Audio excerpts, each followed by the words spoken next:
Hi friends, haemoglobin கம்மியாக இருக்கா? அப்போ முருங்கீரை சாப்பிடுங்க. ஹீமோக்ளோபின் நல்லா ஏறும். முருங்கீரை பருப்பு புட்டு வாங்க எப்படி செய்யுதுன்னு பார்க்கலாம். ஃபஸ்ட்டு நம்ம கீரையை நல்லா க்ளீன் பண்ணி எடுத்து வச்சுக்கலாம். க்ளீன் பண்ணிவிட்டு அலசி எடுத்து வச்சுக்கோங்க.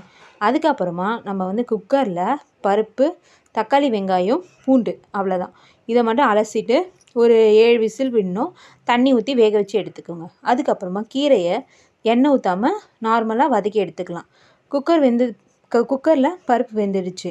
அதுக்கப்புறமா நம்ம வதக்கின கீரையோடு சேர்த்து கொஞ்சம் மட்டும் பருப்பு ஊற்றி நல்லா மிக்ஸ் பண்ணிக்கலாம். மிக்ஸ் பண்ணதுக்கப்புறமா நம்ம ஒரு 2 கிளாஸ் தண்ணி ஊற்றி லைட்டாக கொதிக்க வச்சு இறக்கி எடுத்துக்கலாம். அதுக்கப்புறமா நம்ம குக்கரில் இந்த கீரையை அது கூட ஆட் பண்ணிக்க போகிறோம்.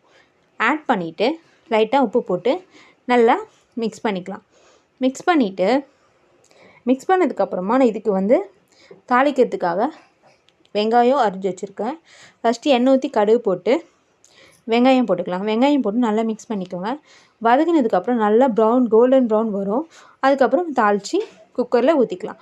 அவ்வளோதாங்க, ரெடிங்க. முருங்கீரை பருப்பு புட்டு வேறு லெவலில் இருக்கும். நீங்களும் ட்ரை பண்ணி எப்படி இருக்குன்னு சொல்லுங்கள். ட்ரை பண்ணி சாப்பிட்டு எப்படி இருக்குன்னு கமெண்ட் பண்ணுங்கள். தேங்க்ஸ் ஃபார் வாட்சிங்.